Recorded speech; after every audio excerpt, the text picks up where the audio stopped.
آج کی ہماری کہانی بہت ہی دلچسپ ہے۔ شب معراج میں جب رسول کریم صلی اللہ علیہ وآلہ وسلم ایک نہایت خوبصورت اور وسیع و عریض محل پر سے گزرے تو اس کی معطر فضاؤں نے آپ کو حیران کر دیا۔ وہاں کی بھینی بھینی خوشبوئیں نہ صرف یہ کہ محل کے ماحول کو مہکا رہی تھیں بلکہ گزرنے والوں کے دماغوں کو تازگی و شادابی عطا کر رہی تھیں۔ آپ صلی اللہ علیہ وآلہ وسلم نے متعجب ہو کر جبرائیل علیہ السلام سے پوچھا، یہ کس کا ٹھکانہ اور کس کی ملکیت ہے؟ انہوں نے ارشاد فرمایا، یہ فرعون کے گھر والوں کی ماشطہ اور اس کے معصوم بچوں کا محل ہے۔ سبحان اللہ!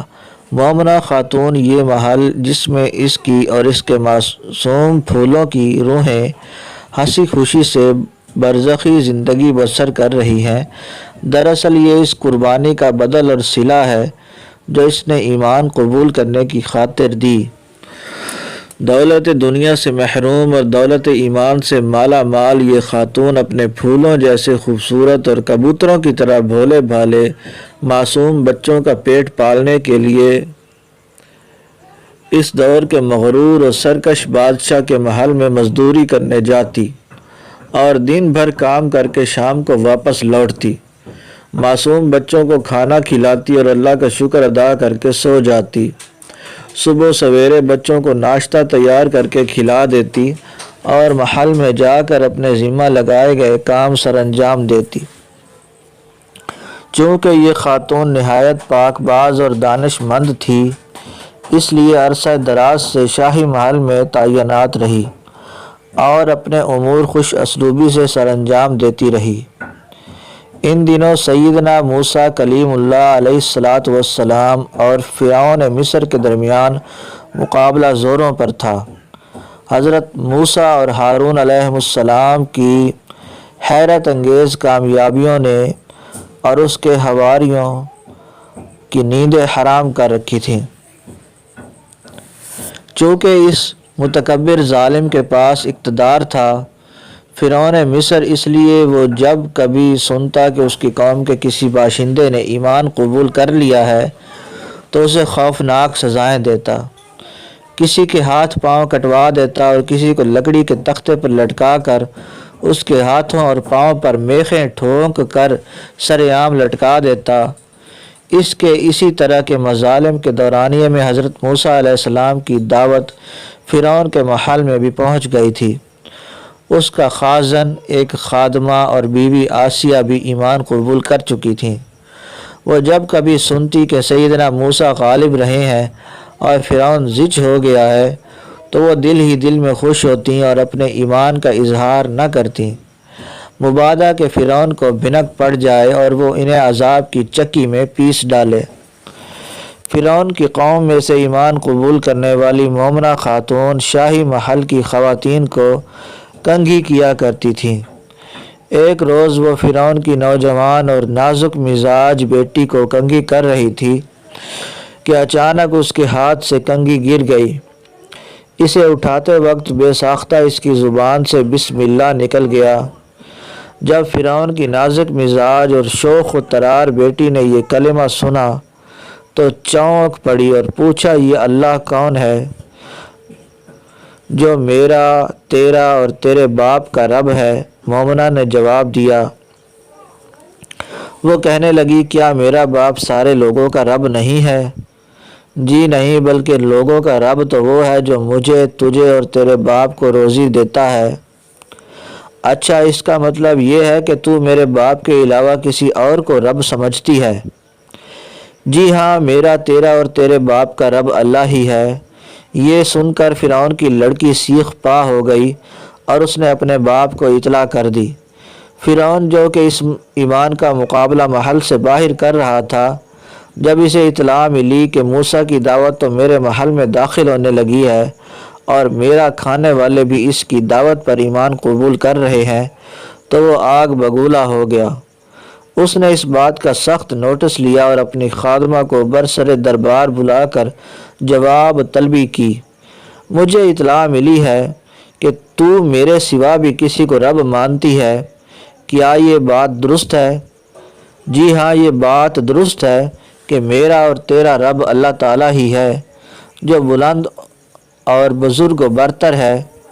وہ ظالم یہ سن کر بگڑ گیا اور آگ بگولا ہو کر سپاہیوں کو حکم دینے لگا کہ تانبے والی دیگ کو گرم کرو، اور جب وہ آگ جیسی ہو جائے تو مجھے اطلاع کرنا۔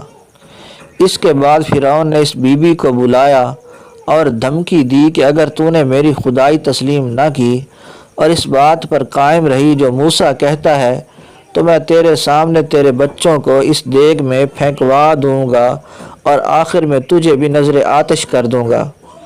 معصوم اولاد ماں باپ کی بڑی کمزوری ہوتی ہے۔ جس کے پاس اولاد نہ ہو وہ کائنات میں مارا مارا پھرتا ہے اور اپنی آرزو پوری کرنے کے لیے ضعیف الاعتقادی کی بنا پر وہ کچھ بھی کر بیٹھتا ہے جو ایمان اور اسلام کے منافی ہوتا ہے، اور جس کے پاس اولاد ہوتی ہے وہ اس کے اندر اپنی جان سمجھتا ہے۔ دیکھا گیا ہے کہ جب کبھی کوئی بچہ ماں سے ناراض ہو کر گھر سے نکل جاتا ہے تو اس کی ماں ماری ماری پھرتی ہے، کبھی مسجدوں میں اعلان کراتی ہے اور کبھی ریڈیو اور ٹیلی ویژن پر اخبارات میں اشتہارات چھپتے ہیں کہ گمشدہ بچے کی والدہ تڑپ رہی ہے اور بستر مرگ پر پڑی ہے، خدارا اس کی مامتا پر رحم کیجیے اور بچے کا پتہ بتلائیے۔ بچوں سے محبت کا معاملہ انسانوں تک ہی محدود نہیں بلکہ یہ جذبہ حیوانوں اور پرندوں درندوں میں بھی پایا جاتا ہے۔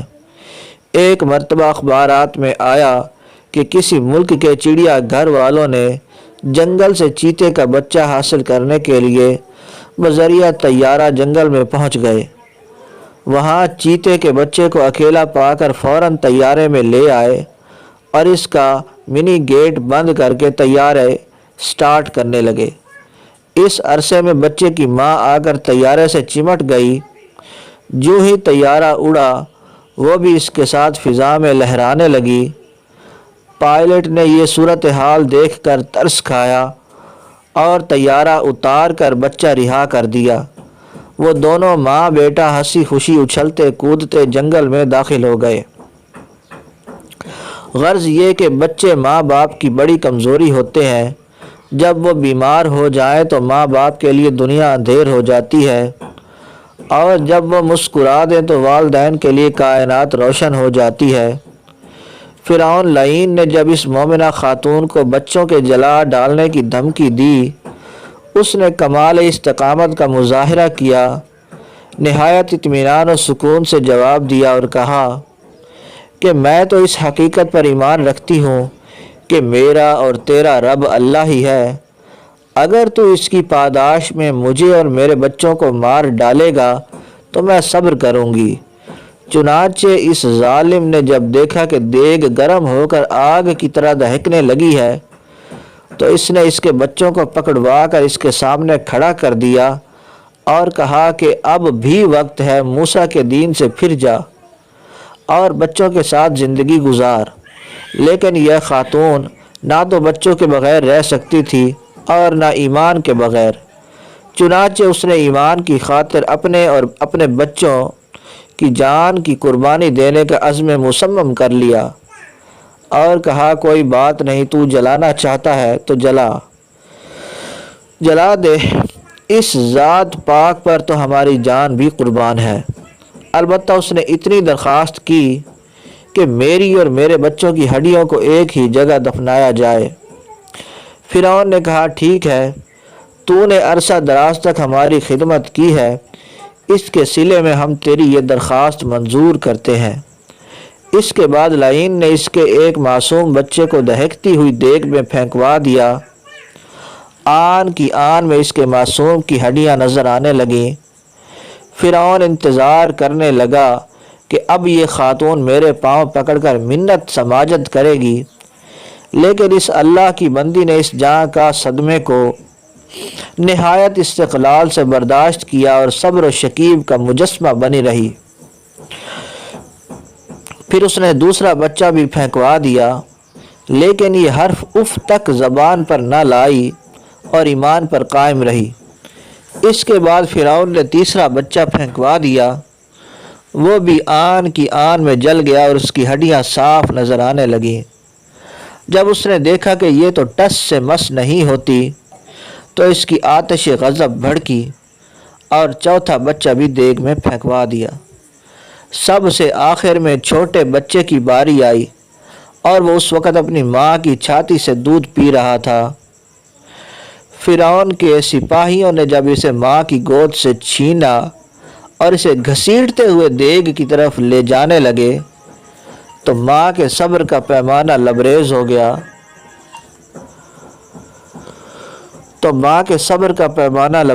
گیا۔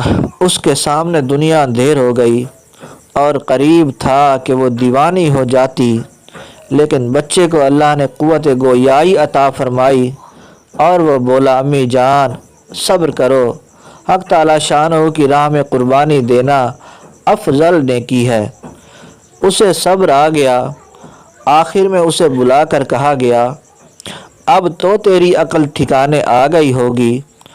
اس نے جواب دیا، جی ہاں میری عقل ٹھکانے پر ہی ہے اور میں اسی بات پر ثابت قدم ہوں کہ میرا اور تیرا رب اللہ ہی ہے۔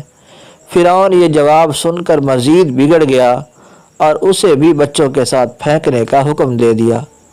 چنانچہ جب اسے بھی دیگ میں پھینک دیا گیا تو فرعون کی بیوی آسیہ نے بھی ایمان کا اظہار کر دیا اور اسے اس سے زیادہ المناک مصائب کا سامنا کرنا پڑا۔ اسے بھی سولی پر چڑھا دیا گیا اور اس کے ہاتھوں اور پاؤں میں میخیں ٹھوک دی گئیں اور اسے تختے سمیت دھوپ میں لٹکا دیا گیا۔ وہ بیچاری کئی دنوں تک سسک سسک کر اللہ کو پیاری ہو گئی، لیکن آخر دم تک ایمان پر قائم رہی۔ اللہ تعالیٰ نے ان کی قربانیوں کو قبول فرمایا اور جنت میں اپنے پاس انہیں جگہ عطا فرمائی۔ آج کا یہ سچا واقعہ آپ کو کیسا لگا؟ کمنٹ باکس میں ضرور بتائیے۔ ملتے ہیں نیکسٹ ویڈیو میں، اجازت دیجیے، اللہ حافظ۔